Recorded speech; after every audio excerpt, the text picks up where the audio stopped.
Thank you for hitting play. This is Timothy Chemo Bryan, your guide to the Podverse on Find a Podcast About, and this is a bonus episode. Recently, I got a chance, a rare opportunity to sit down with one of the podcast hosts that I reviewed. Now, who did I get to sit down with? Well, none other than Guy Kawasaki. And let me tell you, it was a wonderful time that we had talking about Remarkable People, his podcast, and, you know, what was behind the podcast, what was behind the idea, and where he's looking to take it next. I'd like to indulge me, if you would, for just a moment to let you know how this interview came about. So I had recorded the episode, and usually I try to send out the episode ahead of time and then say, hey, you know, I'm going to put this episode out in a couple of weeks. Can we do an interview? And I had actually put out the episode. I had actually accidentally hit submit, and I had put out the episode as I was sending it to him. When I emailed him, within a few hours, I got an email back from him, and basically it said, holy shit, and thank you, and can I be on your show? You're not going to say no to Guy Kawasaki when he asks to be on your show. You're going to find the time to make it happen. And I found the time to make it happen, obviously, because I'm here talking to you about it, with the wonderful help from his assistant, Madison. So I'm going to step out of the way, and I'm going to go ahead and let you listen to my talk with Guy Kawasaki. All right. So I have with me here Guy Kawasaki from the Remarkable People podcast. Guy, how is it out there in California today? It is beautiful, and you are standing between me and going surfing. So let's get this show on the road. Absolutely. Well, I'm getting snow here, so I'm going sledding with my kids after we're done today. Oh, yeah. And then, we really didn't plan this well. This is a federal holiday today. Oh, it's perfect for me because I work for the federal government and I have today off. Oh, okay. I planned it that way. Yeah, exactly. Of course you did. Of course you did. So, Guy, what drives you to make this podcast? I mean, it's called Remarkable People Podcast, and in every episode, you say, I want to, make you remarkable, which I think is awesome. But what drives you to sit behind the microphone and talk to these wonderful and remarkable people? I really, when I die, I want people to remember me in two words, and they don't begin with F and Y. Okay. The two words are empowered people. So I want people to say, when Guy was alive, he wrote, he spoke, he podcasted, he invested, he advised, he empowered me. And podcasting, I have found, is truly, this is the best work I've ever done in my career. It's also the least appreciated, but it's the best work that I've ever done. And in a sense, my whole career has prepared me for podcasting.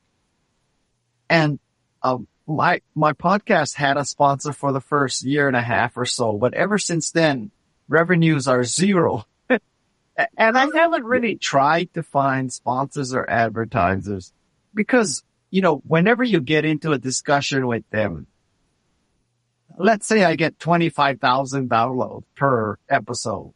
And they say, okay, so 25,000, let's divide that by 1,000. So that's 25. And then we'll multiply by the CPM of 20. So, you get $500. And then you do 4 at once. It's $2,000, not worth sucking up to you for $2,000. So, I kind of believe that my podcast will truly not be appreciated until I'm dead. Mm-hmm. Of course, after I'm dead, I won't know or care. But anyway, so I love podcasting. I interviewed someone named Mark Manson on my podcast. He's the subtle art of not giving a you-know-what. And he said to me, Guy, you have discovered your calling, your passion, your ikigai. You're on the right track when you enjoy something that other people consider a shit sandwich. Mm-hmm. And so podcasting has a lot of shit sandwiches. You know, you have to spend hours prepping for an interview. You spend hours editing it, and then other people edit too. So we probably spend 15 hours for an hour of podcast.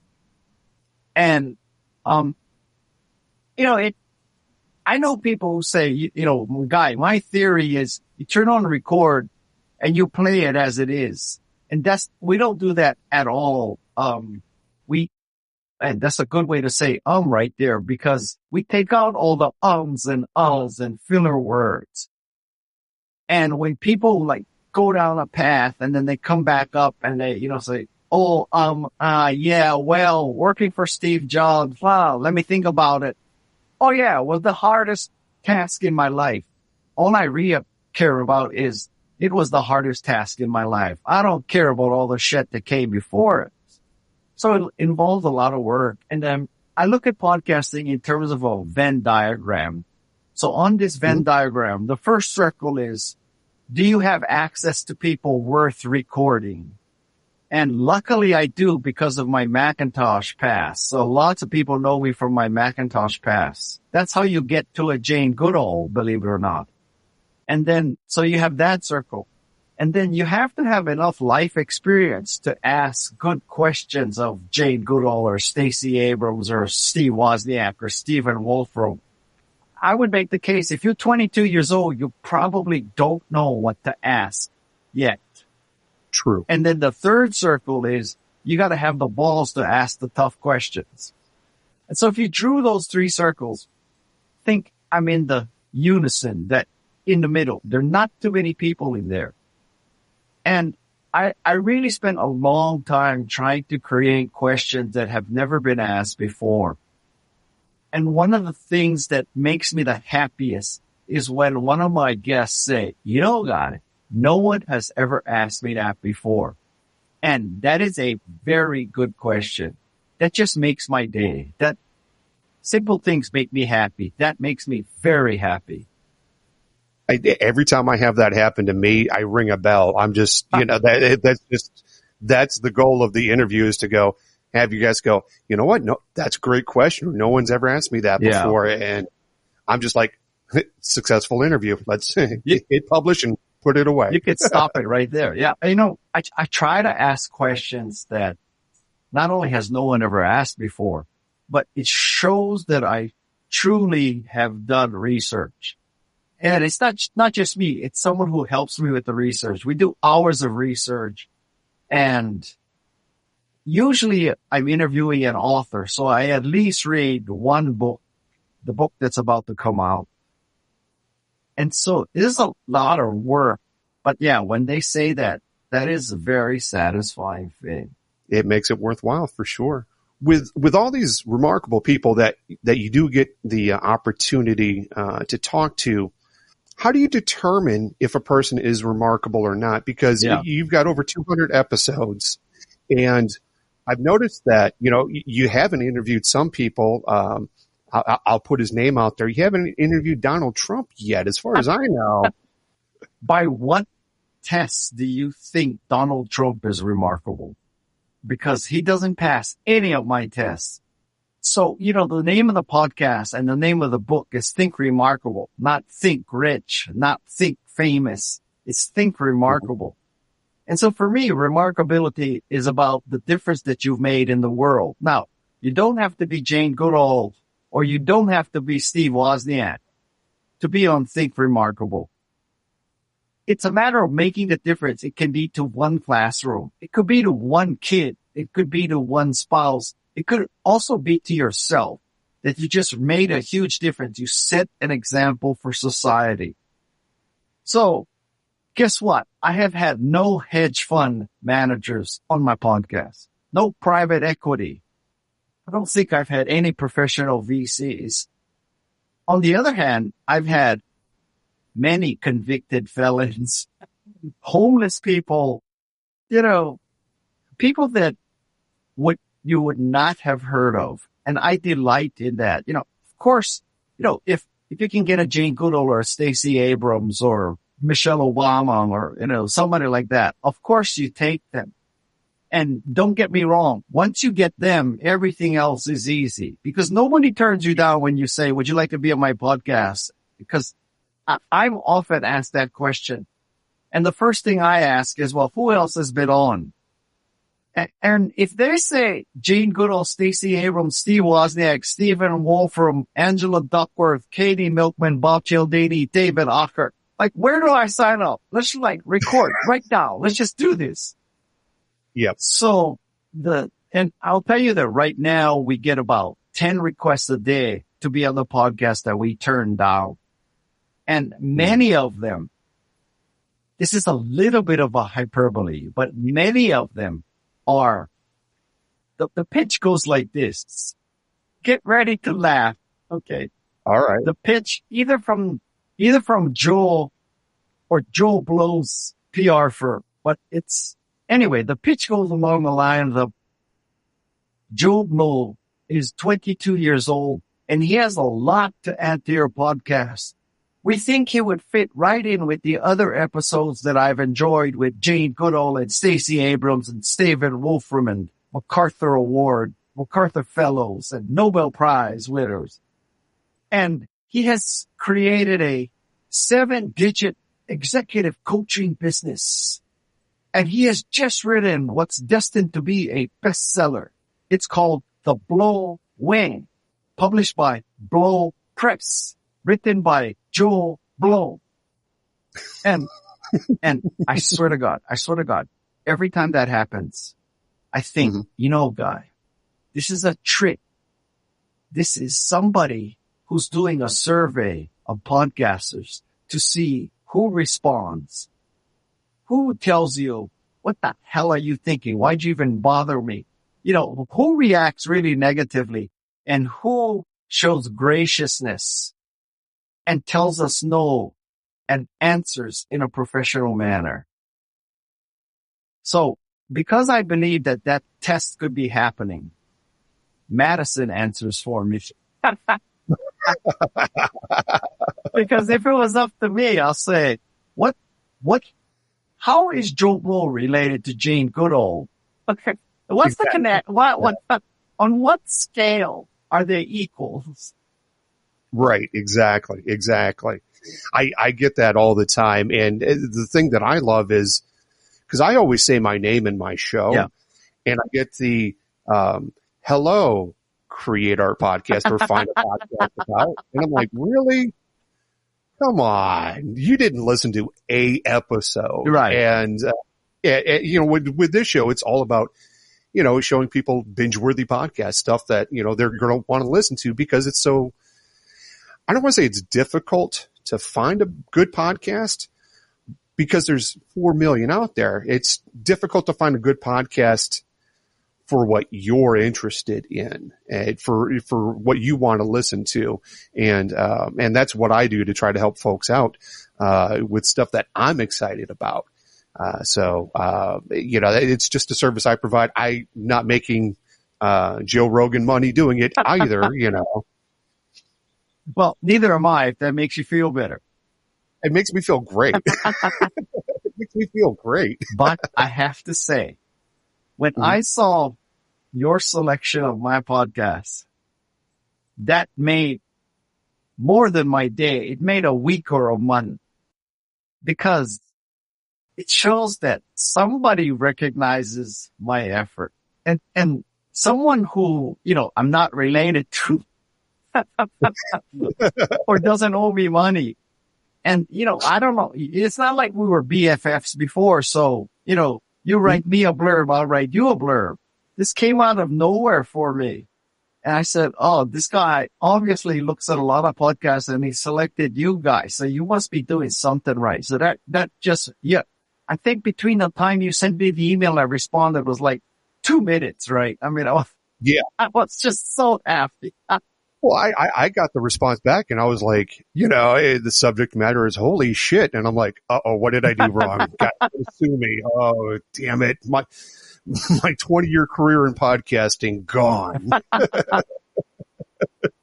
I mean, for the 15th time, yeah, that really made my day. And going back to Mark Manson, when you find something you truly love, there's a concept of ikigai. I mentioned it in my book. And ikigai roughly translates to, finding your calling, your reason to live and get up in the morning. And I think the American interpretation of ikigai is you find the intersection of what you love to do, what you're good at, and what you can make money at. And, okay, I'm third generation Japanese American, born and raised in Hawaii. Okay. I'm as American as can be. Mm-hmm. So I don't want you to think I'm some kind of Shinto monk that has been spending, 3 decades studying the meaning in life at the base of Mount Fuji. Okay. But so with that caveat that I really might not know what the hell I'm talking about, I think that definition of ikigai underplays ikigai. Ikigai is not the intersection of what you love, what you're good at, and what you can make money at. Ikigai is when you are not good at something and when you are, and you don't enjoy it. It's a shit sandwich and you don't make money, but you still do it. That's when you know you find something you love. Because anybody can love something you make money at and you're good at, right? And is easy. That's easy. I mean, I would go be a, hedge fund manager and call out plagiarism as my mission in life. With this podcast, and you and I are not making Joe Rogan money. Really? But, maybe after this episode we will. You never know. I'll pull up Spotify, see what we can do. For you, what does success look like? I mean, it's not the money, and it's not the download numbers. When do you know that this is something I enjoy doing? This is something, even though it's not making me money, it's not making me famous, but I enjoy doing it. What does that success look like for you? I don't know, but I keep doing it. It's just, I mean, you could ask Madison. So Madison sits in on every podcast, right? Because believe it or not, I'm deaf. And because I'm deaf, I cannot hear the nuances of buzzing or, stuff that's happening audio wise. I'm working with a cochlear implant, which is a miracle, but it's not like it returns your hearing to 100%. And after many of these episodes, I say to Madison, God damn, Madison, that was a good episode. Like last week, we interviewed Angela Duckworth. Angela Duckworth is the mother of grit. And so MacArthur Fellow, professor at University of Pennsylvania. And so we get in discussion with her. And I don't know how it happened, but suddenly she said, I just want to talk about my parents because my father was this huge influence on me. He drove me to accomplish all this. And for the longest time, I thought that my mother was not nearly ambitious. But then I thought about it. And my mother moved here from Taiwan or China by herself, knowing no one. And she survived and she raised me and she dedicated her life to me and her sisters. And, she was never able, and my father didn't support her independent, intellectual, artistic pursuits. And now, she's 90 and she has the time. So she went to her nursing home and said, I want another unit. 1 unit is not enough. And they said, well, why do you need another unit? She said, I'm going to turn that into my art studio and I'm going to paint in there.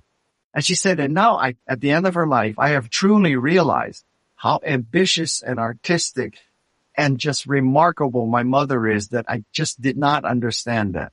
Okay. So you're not going to get a story like that on Joe Rogan. No, I guarantee absolutely not.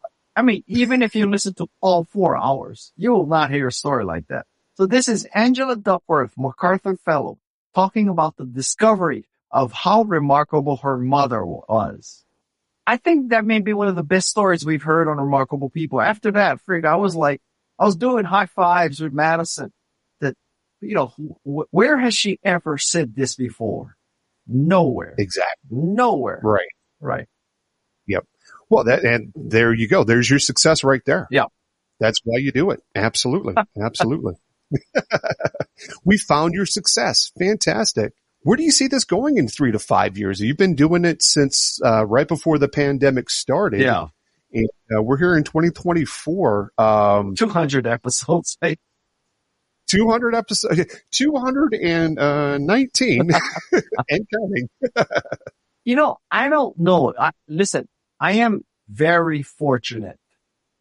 And I am very fortunate because of, many things, but I have been able to secure a financial standard because of my prior work in tech, such that I could do 219 episodes and I can continue to do them even though I lose money on every one.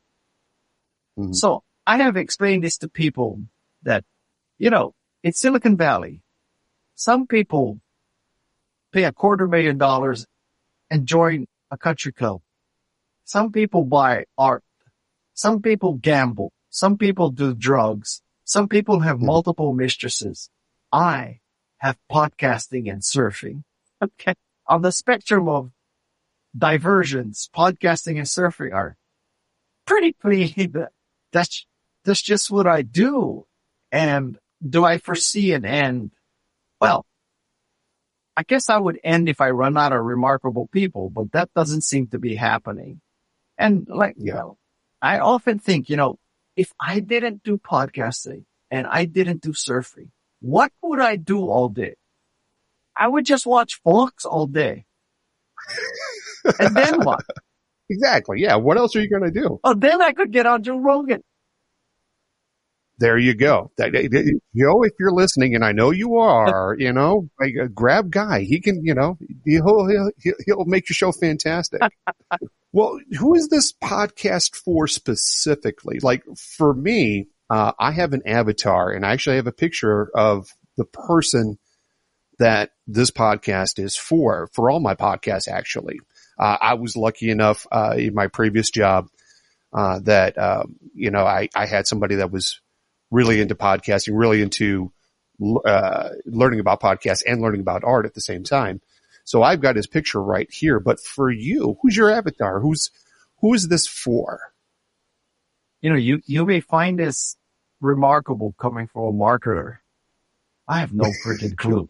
I just, I think it takes a certain amount of people with a growth mindset that they think they can listen to a podcast and somehow make a difference and improve their lives. If you didn't think that, then you're wasting an hour listening to my podcast, right? Because my podcast is extremely optimistic. And I also view my podcast and also my social media as this is a gift that I've been given. And so I cannot squander this gift. So for example, I also use both things to do what I hope is helping preserve democracy. So you will not find a less neutral social media and podcast presence than mine. People will know exactly where I stand. That's why I've noticed that you haven't had Trump on yet. Absolutely. I never will. I never, I tried to get Adam Kinzinger and I got close, but then his office ghosted me. And so if Adam Kinzinger is listening out there, talk to your staff. I would take Ms. Cheney, even though we disagree on many issues. I think she's done a very interesting thing. I probably would take Mitt Romney too. But if you said to me, Guy, if you had a magic bullet and you could get anyone, I would want Michelle Obama. Okay. Before it was Stacey Abrams, and I got Stacey Abrams. So, Michelle, I'm sorry. I wanted Stacey more than you, but you're second. Now you're moved up. So if you're listening, Michelle, GuyKawasaki@gmail.com. And folks, he answers Madison answers reads the email and then Guy answers it. So proof positive right here.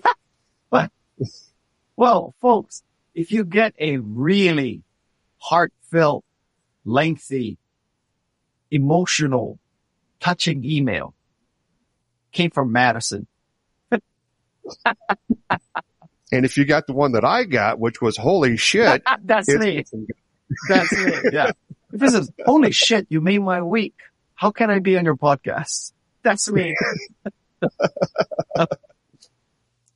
So, Guy, what podcasts are you listening to that you would recommend to others? So, as an organization, I think it's hard to go wrong with anything that Freakonomics puts out. Mm-hmm.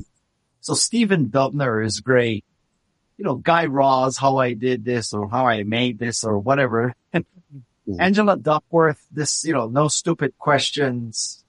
I just love the Freakonomics platform, everybody they have. NPR, wait, don't tell me, but I don't know if you call that a podcast or that's just a rebroadcast of a radio show. I had Peter Sagal on my podcast and I love Wait, Don't Tell Me. Just the level of wit is so cutting edge. And in my humble opinion, wit is a sign of great intelligence. So, for example, have you ever heard Donald Trump say anything witty? Never. No. Never. No. Anyway, so now there are other NPR podcasts, but some of the NPR podcasts, they seem to have this style. Now, don't get me wrong. I have NPR envy. Okay. Like, sure. If somebody said I could have the downloads of NPR podcasts, where do I sign up? Maybe I just need to buy a Newman mic. But anyway, but I think some of the questions I listen to, it's kind of like, I'll give you an example. Mm-hmm. So you saw your father murder your mother when you were 8 years old. Did that affect you? Or like, dumb shit. Yeah. You saw your father murder your mother. You're 8 years old and you're asking him if it affected him. Well, hello. And sometimes they go like in this 5-minute, like, according to your book, in 1965, you marched over there, in Selma. And then in 1967, you entered Culver's. And then in 1970, you got a MacArthur Fellowship. So have you made progress in your career? Hello. Yes, I did. I'm on NPR now. There you go. There you go.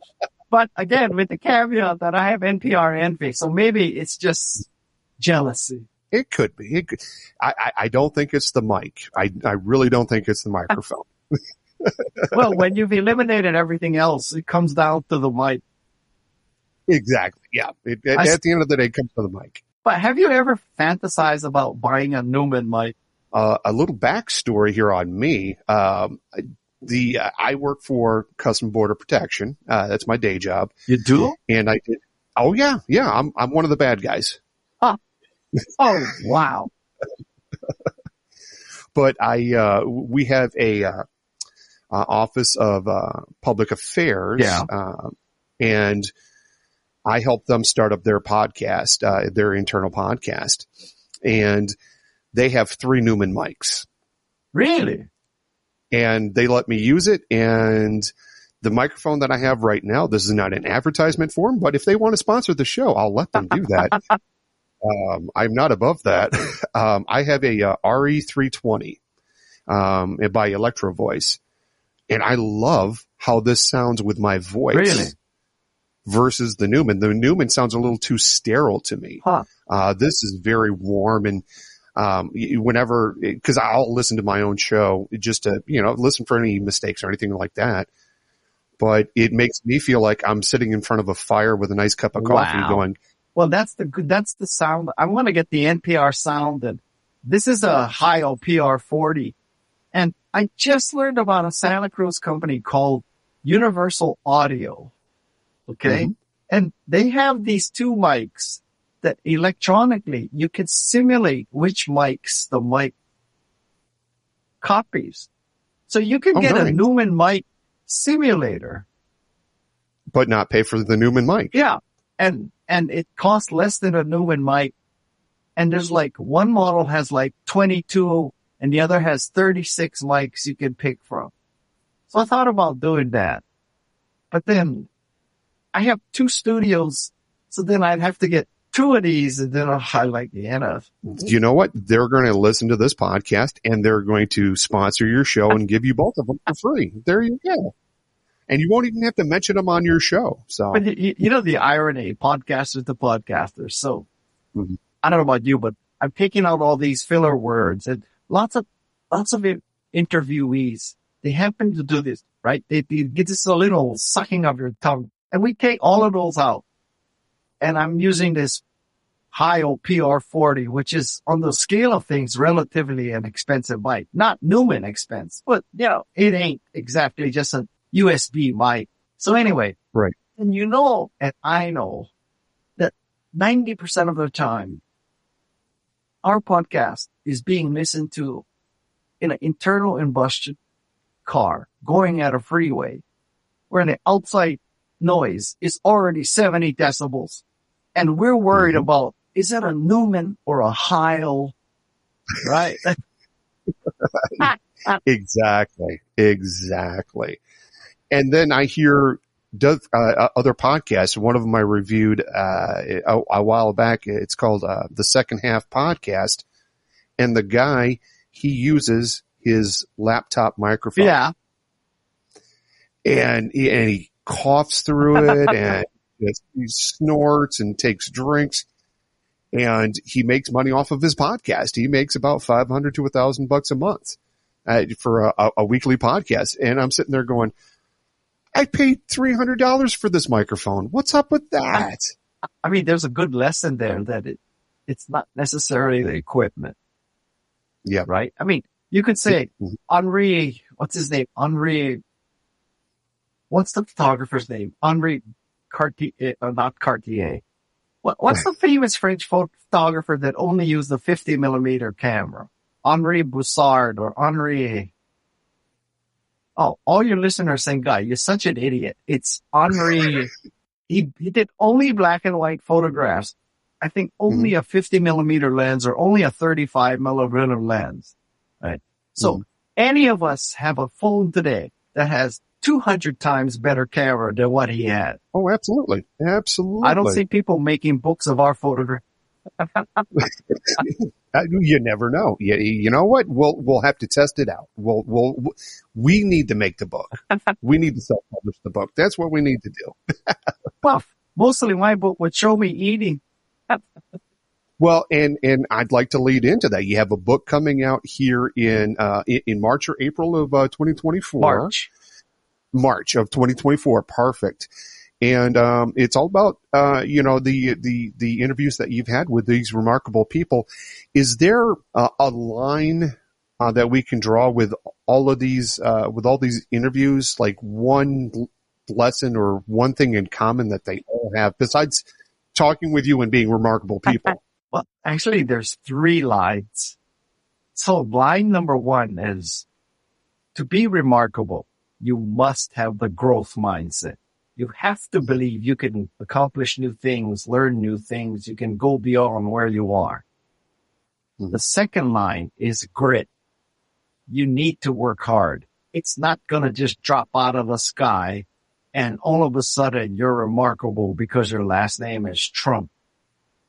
And the third thing to really be remarkable is grace. You need to have the feeling that towards the end of your career, your responsibility is to pay back society and to help others. So it's growth, grit, grace. Those are the 3 sections of my book. And that's why a lot of people don't get on my podcast. Yeah. Well, it's a tough way to go, but you've set the bar really high for somebody, and you never know. You're probably inspiring people that want to be on your show to have, that grit, that grace, that growth mindset. I know for my family, we have a growth mindset book that we go through every Sunday, and I've got 9-year-old twins, and I want them to have that mindset. I want them to work hard, and then I want them, to help out their fellow person. Why else be on this earth except for not helping out other people? Yeah, that's good. It starts early. My father, there's this French concept that my father explained to me. I don't know why he got it, because we're come from a poor part of Hawaii. He didn't exactly speak French, but anyway. So he said there's this concept called noblesse oblige. And noblesse oblige is the thought that, the nobility have an obligation to help others. Mm-hmm. And I have come to view that term somewhat negatively. I don't like the noblesse part, because the noblesse part implies that it's King Charles and Prince Harry, that they're the nobility. So they have a obligation to help the common people. Mm-hmm. That's not what I'm saying. So I have redone that term, and my term trademarked. No, not trademarked. My term is success oblige. And success oblige is when you are successful, you have the moral obligation to help other people be successful. That's my new concept. I love it. That's my next tattoo. That's my next tattoo. I'm getting that on there. TM. Yeah, I'll have the TM on that. I'll give you, royalties and all that good stuff too. Well, I have one last question for you here, and this is kind of a little bit of a techie question, a little bit of a nerdy question. Yeah.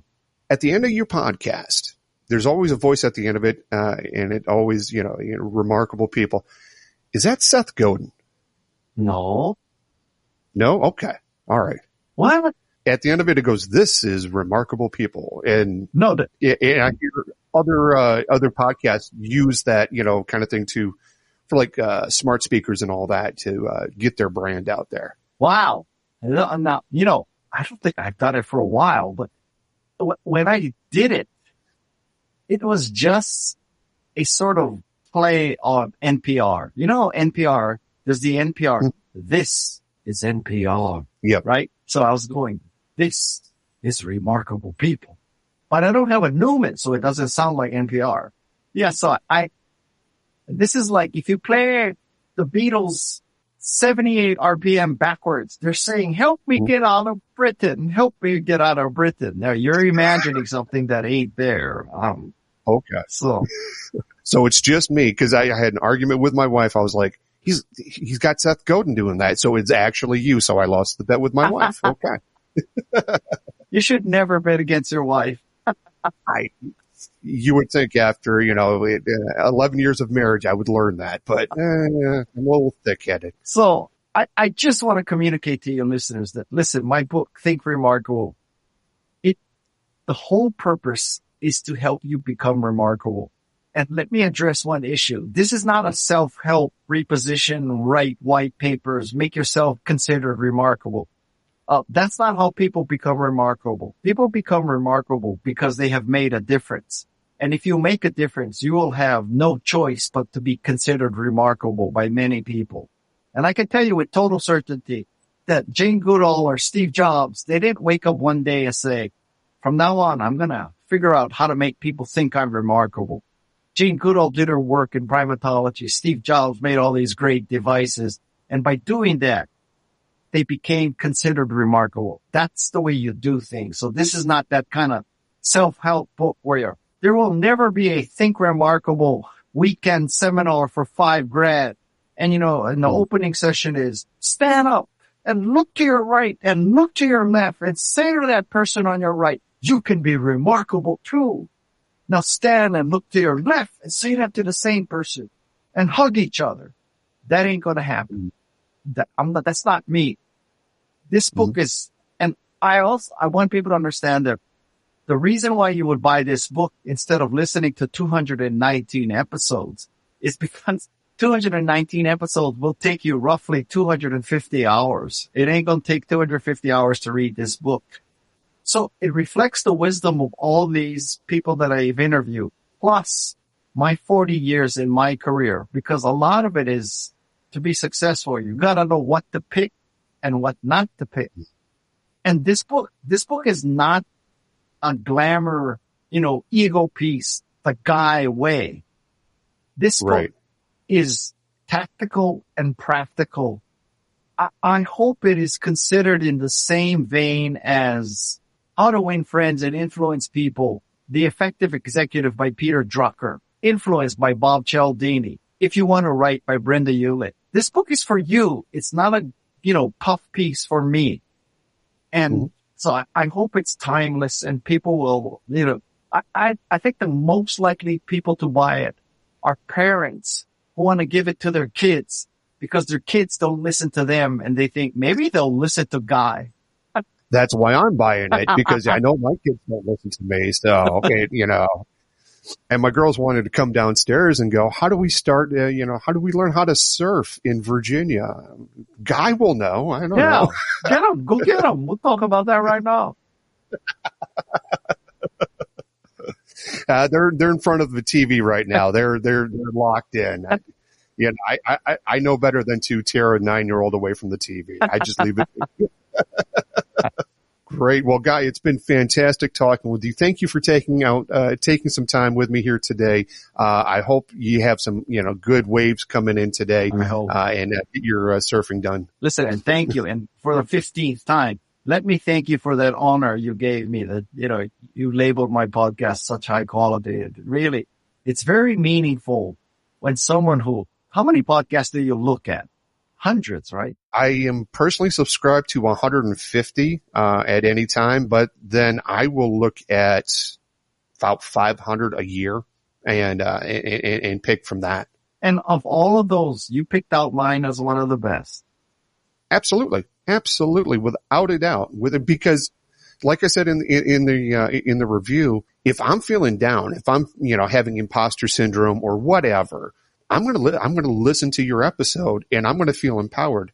I get something out of every episode. The one that I listened to on the way back from Indie PodCon while I'm driving through Philadelphia, and where you talk to I'm having a brain fart here. I can't remember the kid's name. But then you talk to his teacher. Oh, Jonathan Conyers. He was a debate team in Brooklyn. That's right. Yeah. That's right. And that just impacted me. It made my drive from New Jersey to Virginia nothing, because I was so invested in everything that was going on with him and with his story. I was just like, there but for the grace of God, go I. Right. That could have been me. That's true. Mm-hmm. And how many people listen to your podcast? I usually get about 200 downloads per episode. Yeah. So I'm not, the biggest name out there. I tell you, I have the most fun doing it. Well, yeah, I have more fun than Joe Rogan for sure. And I only do, let's see here. I do 3 for myself and then I do 7 for work.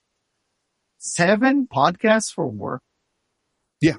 They're internal. On top of everything else I do for work, I'm the podcast guy at CBP. So that's a phrase I thought I would never hear. You're the podcast guy for CBP. Right. I never thought I would hear that either, because I have a master's in theater education. Well, I tell you what, the next time we go to Mexico, I'm going to let you know, so you let your guys know that Guy's coming across. I'll give him a call. He's the Japanese guy on the surfboard paddling across. Let that guy in. Let him in. We need him in here. We need him in. All righty. Thank you so much for having me. And that was my interview with Guy Kawasaki of Remarkable People Podcast. I want to thank you for listening in on this special bonus episode of Find a Podcast About. Make sure that you go to the website, findapodcastabout.xyz, and right there you can get all the links and all the transcripts for this episode and for my interview with Guy Kawasaki. Special thanks to Guy and to Madison for making this one of the easiest and most fun interviews. And I think you can hear it in this interview how much fun that we had, a lot of laughter and a lot of great ideas and a lot of great thoughts that he was sharing with us. So, for Find a Podcast About, this is Timothy Kim O'Brien, your guide to the podosphere, where I help you outsmart the algorithm and find your next binge-worthy podcast. Now go out there and binge Guy Kawasaki's Remarkable People podcast. And do yourself a favor. If you got kids, or even if you don't have kids, go buy his book. I'll talk to you next time.